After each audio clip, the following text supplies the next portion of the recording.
Recorded Books Inspirational presents an unabridged recording of The Resurrection File by Craig Parshall, narrated by Alan Nebelthau.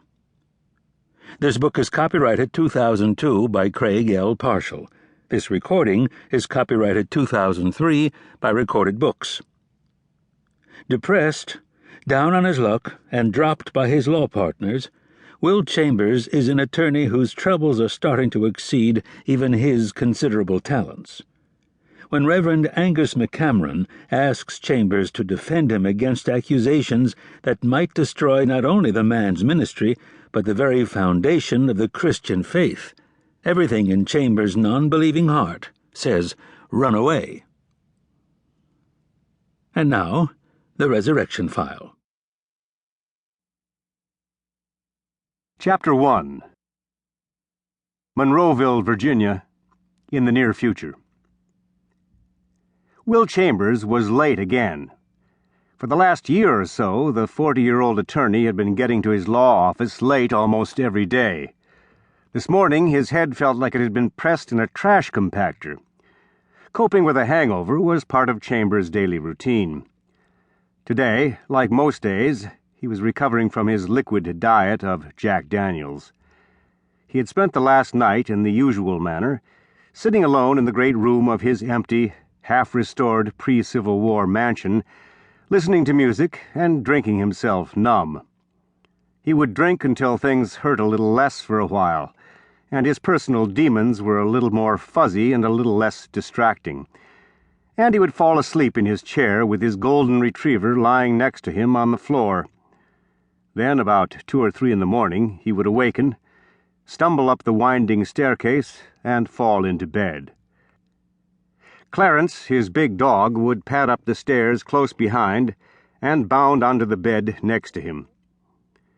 This morning, amid the hammering inside his head, Chambers suddenly remembered that he had to be in court.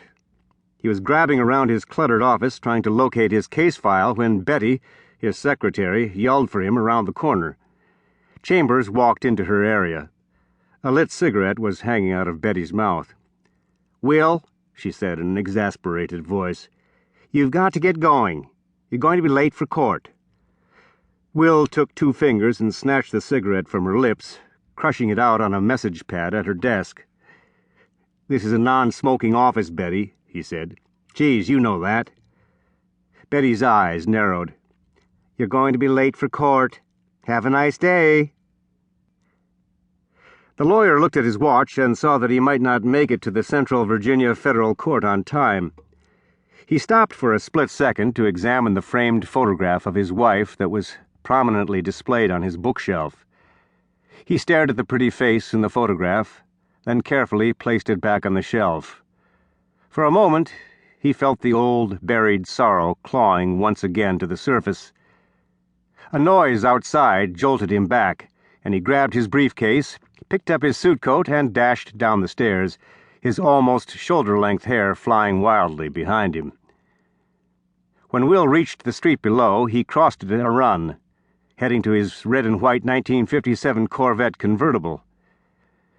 There was a yellow parking ticket stuck underneath his windshield wiper, which he didn't bother to retrieve.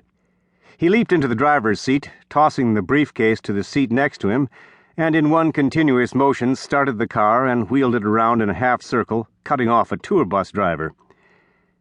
By the time Will had swung his car around by the front of his building, Betty had bolted out of the front door.